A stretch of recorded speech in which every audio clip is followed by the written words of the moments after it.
Welcome to Hope is Here. My name is Greg Horn, and we are continuing our conversation with Steve Flaherty. Steve is an outstanding author. He's written 6 books. We're focusing on 4 of those books. It's called Kentucky's Everyday Heroes, and we are talking about people that have given hope either because of circumstances they have overcome or because of something they've done to provide hope to people. In our first program that we talked with Steve yesterday, we talked about a gentleman named Kendall Harvey who provided 3-wheel bikes for kids that had disabilities such as Down syndrome, and it was powerful. I was really blessed by this Kentuckian. So if you missed that, I want to encourage you to go to our website. That is at hopeishere.today. Hopeishere.today, and check out our 14-minute talk with Steve about this hero in Western Kentucky, Kendall Harvey. Well, Steve, let's don't want to waste any more time because you've got lots of great heroes you wrote about in this series of books called Kentucky's Everyday Heroes. But one of the ones that really, really blessed me, this was a person that overcame a lot of just adversity. And Teresa, I don't know if I'm going to say her last name. Exley, okay. It's spelled Oechsli, so I didn't want to take a chance on butchering it, but tell us about Teresa.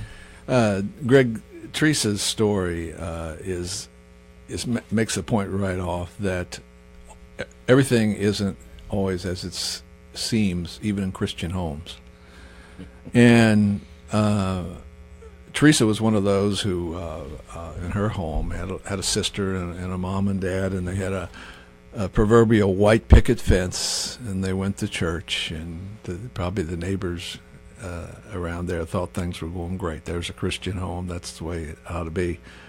And what was happening inside the church for young Teresa and her sister was not good at all. There was an alcoholic father, and there was particularly a lot of abuse towards the mother.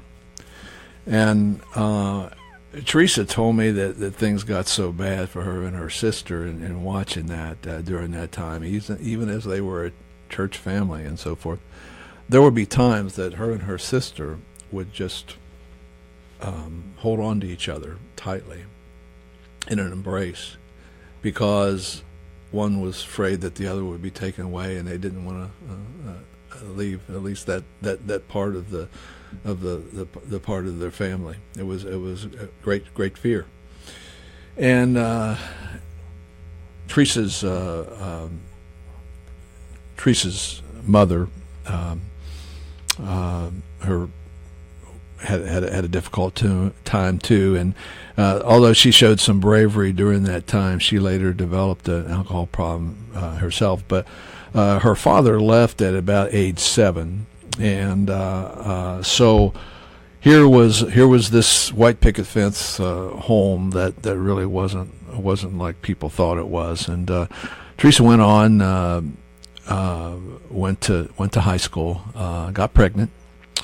Fortunately, along the way, there was a group there at the high school that particularly helped young ladies who had gotten pregnant and helped them to learn how to be a child. So there was some support there. And later, it's called a teenage parent program. Yeah. And so that was very, very helpful. But a long time ago, that wasn't as common. Yeah. But her mother did some brave things. Went on to school at a local beauty college, and to work and make money. She would do cleaning, and she'd have the little girls there and so forth. But with all that the damage that her mother had been around and so forth, her own problems, she ended up having an alcohol problem too. She was able to graduate from high school. Teresa was, and go on and ended up working, going to a dental school, and ended up working in a dental clinic. Let me hold you right there. One of the things I thought was great that you wrote about, Steve, about Teresa was that, after she got pregnant, she got involved in that teenage parent program, and they gave her lots of counseling. They financed daycare. It enabled her to finish a diploma. And the quote that you listed in your chapter on her in one of your books, Kentucky's Everyday Hero, Teresa said, "It was a godsend for me, and what I needed to reorganize my life. What seemed like a curse was really a blessing." So out of all the dysfunction you shared about, even with the pregnancy and so forth, and that helped got there. Yeah. So she went to a dental school, and about this time too, she met a man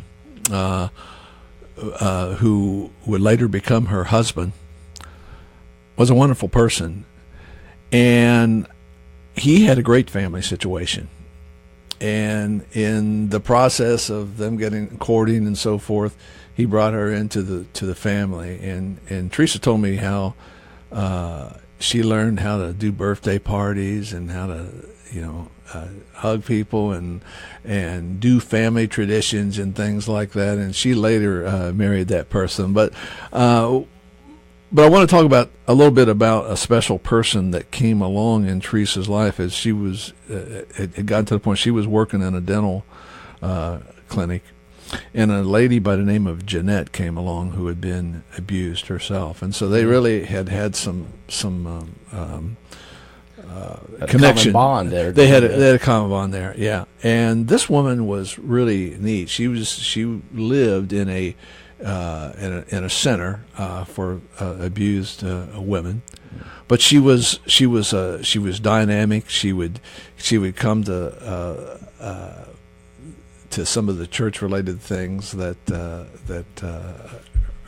Teresa's church had, and she would take back things to where she was living, and Jeanette did with that group, and had a very strong spirit for the Lord, and so that helped her, and her and through those difficulties, her and Teresa began to talk about some type of a transition kind of place for people that had difficulties like them and with abuse and so forth.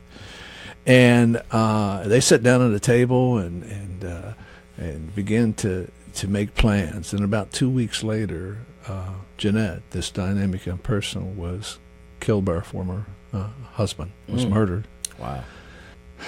And so that gave Teresa, who now had a huge dream to help people that had gone through what she had gone through, and Jeanette, that gave her inspiration.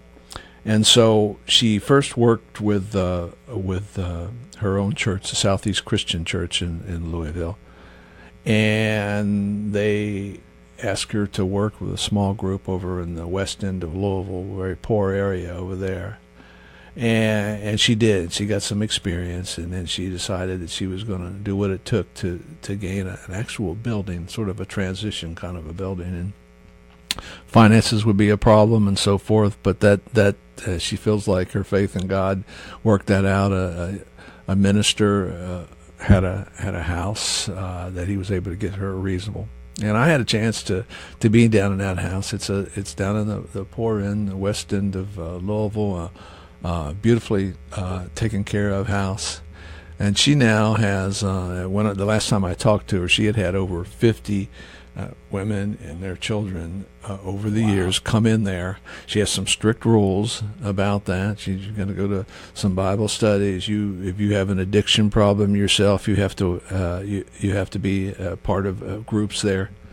She has been, to use her own words previously, a godsend for people that have experienced the abuse that she has, that even now Teresa deals with, but thank God for a loving husband and a way to take this pain that she experienced in her own life and to help other people have not so much pain. So it's called Jose's House, and there's sort of the symbolism there of restoration. a new life. You may be more familiar with that Old Testament passage than me. Yes. But I know that that is a beacon of hope for some ladies and their children going through some very difficult experiences in downtown Louisville. The book of Hosea, I mean, where she was even involved in prostitution, and yet, God had a whole book in that talking about that. And the thing I loved about this that you wrote about Teresa's life, Steve, in your book, Kentucky's Everyday Heroes, about her, is that the things that kind of came to mind for me about was, one, God never wastes a hurt. Mm-hmm. She took the wound that she had, and she's used it to help others that have been wounded if we will let God heal that. And so she took, as the old saying goes, her scars became salve for somebody else's wounds. And so I love that. And, just her endeavor of hope was sparked by the lady that you talked about, Jeanette, that lived at the center. And I love what the acronym for Hosea they talked about there at the Hosea House in Louisville. H stands for healed, O for optimistic, S for saved, E for educated, A for accepted, and then I love this S for women have been through abuse like that. S stands for secure. Yeah. And just sitting down and talking with this lady, you just get this strong feeling she's been there. And she doesn't want other people to experience that kind of, and she thinks of the children of these ladies that she's working with, and she speaks with authority, and she speaks with a focus on doing God's will. I mean, she can't say 3 sentences without talking about God's will and what we're open to and so forth. And as any good program needs, funds would be important, and those people that might want to go to her website, a beautifully done website that has some personal testimonies on it and so forth, would be hoseahouse.com, HOSEASHOUSE.com. And I think you will be blessed. You're looking for a way to give to help relieve some pain. Get to know Teresa and her work through hoseahouse.com. Yeah, it is really a great ministry, so I would encourage you to check that out. And I love the thing that she did going into that really, tough area of Louisville there, in a low-income area. And she said that's the chapter she wrote in the book, Kentucky's Everyday Heroes. She said some of the members of the fellowship group Bible study she was leading said, hey, there's a lady across the street who didn't have food. And so Teresa, instead of, like I'm guilty doing, okay, well, I'll do something. She looked at them and said, well, she's not my neighbor, she's yours. So what are you going to do about it? And so they created ownership in their own neighborhood, even though it was a very challenging economic neighborhood. And then to raise funds, they went door to door after buying a fishing pole at Walmart and had some bake sales and fundraising dinners and raised $118. And she said, Teresa said, to me, that meant as much as some of the big one-time checks we've written, because I know all the ladies had to overcome to raise that $118. Yeah, and Teresa, in what you read there, she doled out some hard medicine to the lady and those around there, but they responded because they knew she had been there, and she understood, and so that was information that they took, and were blessed by it and blessed others by it. So a person with that kind of heart is it's authentic, can be powerful. Amen. Well, stay with us. We've got to wrap up today's program, but tomorrow Steve's going to be with us for one more day as we continue to talk about people that provided hope from his series of books called Kentucky's Everyday Heroes. We'll see you tomorrow on Hope is Here.